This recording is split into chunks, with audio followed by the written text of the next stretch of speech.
How does the wireless work?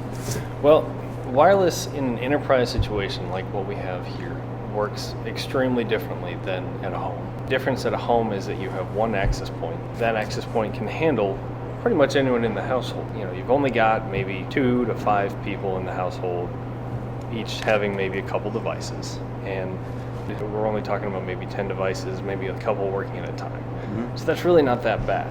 But when you take the same kind of technology and apply it into a classroom where you may have 25 people, 25 to 40, 45 even people in one classroom, each with 1 or 2 devices, maybe I'm working on my laptop and I've got my smartphone in here that's still communicating a little bit, then that scale is dramatically different. And the equipment handles it very differently as well. Part of the issues we're facing are not even equipment related, they're simply technology related. The technology we're working with today and the standards that are in place today, we're simply not designed for what we're trying to do. The people that design the current wireless standards had no idea that this kind of thing, or that we would be using 3, 4 personal devices apiece, all in one big setting. I mean, they weren't really properly prepared for that. That's not an excuse, certainly not. We realize it's here, it's not going anywhere. We need to figure out a way to accommodate. As your home has maybe one access point, one router, if you will, one building here may have 40. And whereas one at home may cost average consumer $35, $40, maybe $100 if you get a really nice one. The ones we're using they're about $350, and they have a license that goes with them, and they have a controller that goes with them. We have 4 controllers on campus, and the costs just kind of keep going up. Where do we get our provider from? A company called Juniper. They also manufacture like some of our firewall equipment, some of our routing equipment, and that kind of thing as well. I would assume that most companies would provide colleges with a huge bulk deal. We try to order in bulk as much as possible. And that's, if you order 2 access points, then you're going to get them at a certain rate. If you order 200 access points, you'll get a discount. So we try to do that as much as possible. The chancellor has been great lately about assigning IT some end-of-year money. That's basically at the end of the year cycle. If we don't use the money that was designated for that year, then it goes back to the state. Mm-hmm. And so the chancellor has been good about taking some of the money that hasn't been used by some programs that are doing okay, dropping that in the hands of IT and just saying, hey, go buy 200 access points. Go do this. Okay. So that's one way we're trying to get more ahead of this curve. And I will say, actually, I've got a meeting with residential living on Wednesday. We're going to be outlining more of a broad plan on how to get wireless in all the residence halls that don't have it currently. Okay. What do you estimate the cost of that taking? To put wireless in all the residence halls that don't currently have it throughout the building, my estimate would be around $500,000. Has any consideration going into starting a fundraiser? Yeah, I mean, we've been talking to several different funding sources. We've been working with Juniper. We've been looking at grants. I'm actually a part of the WCU Staff Senate, which is a group that kind of an advocacy group for the staff. I chair the Resource and Environment Committee, and one thing we're looking at is one of the reasons people work at Western and go to Western as students and teach at Western as faculty is simply because of the scenery. We have beautiful mountains, we have a beautiful campus, and we should be able to enjoy that. Mm-hmm. Currently we're cooped up in the office building, and we could go outside and do a little bit of work on the hillside, sitting under a tree, enjoying the beautiful mountains we're in.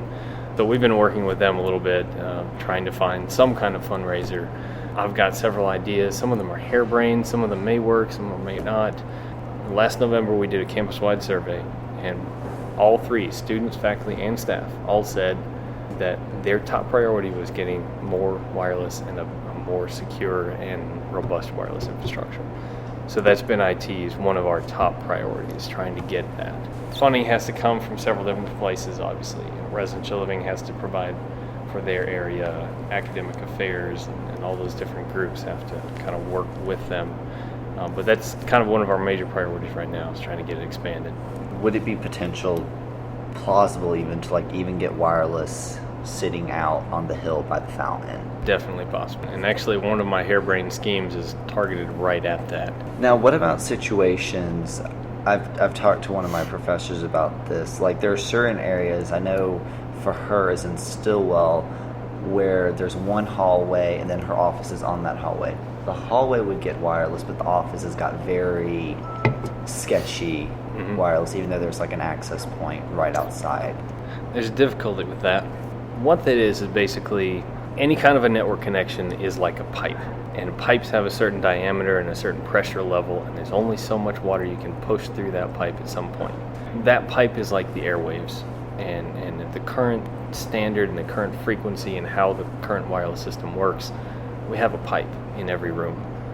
And when you stand up 25 laptops, you have filled that pipe completely. Depending on what you're doing with those laptops, if you're streaming movies on 9 or 10 of those, you have filled that pipe.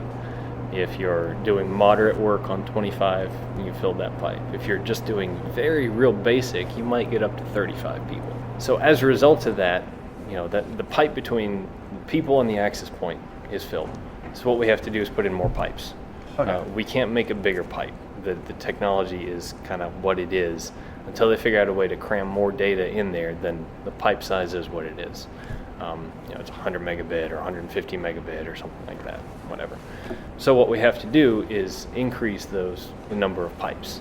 Well, the problem is that when you get two access points right next to each other and people are talking to this one, this one, and this one, it gets noisy. And it's kind of like trying to have a meaningful conversation in a crowded bar. And when you get everyone streaming movies, it's more like trying to have a meaningful conversation at a Megadeth concert. It's not easy. So what we have to do in a crowded bar, you have to either talk louder or go off to the side and talk quieter. And so what we're opting to do, rather than talk louder and disrupt everyone, is go off to the side and talk quieter. So we have small access points that don't go very far. They cover just a room or two, and that's it.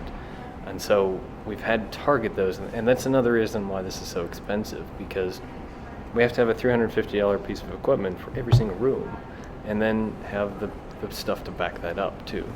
So yeah, you may have an access point that's very nearby to you that should within reason be able to reach you, but it doesn't, because we have to throttle it down to cover a very small space so we don't override the one next to it and disrupt that communication. Okay.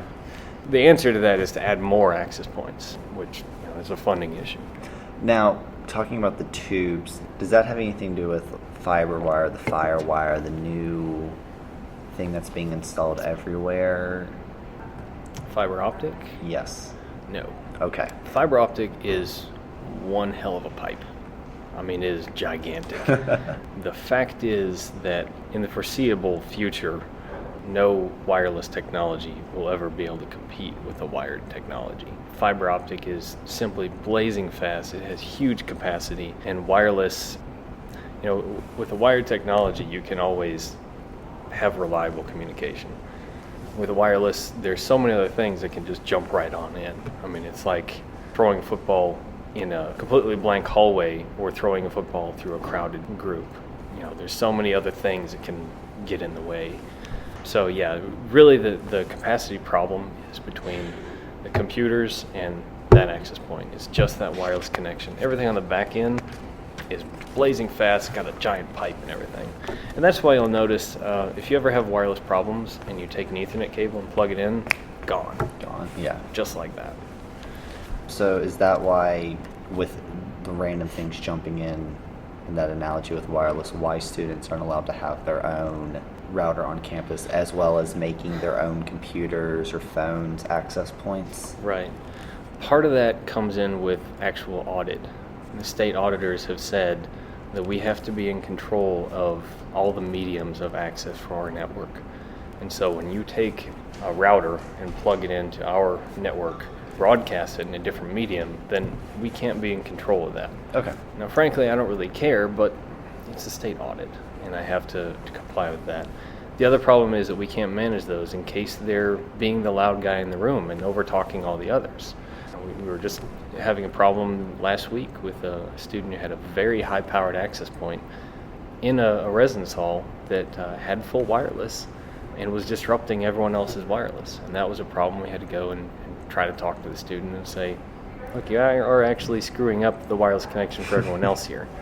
Phones, we can't say anything about. If you take your phone and tether it and broadcast that, by the FCC, you are totally allowed to do that. That's not connecting our network, and we have no say over it. Okay. Feel free.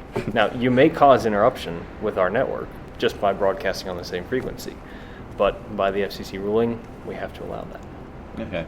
And so even if they there wouldn't be a way to get the state to allow it if the student password protected it and. It may be possible, but we're still not in management of that equipment.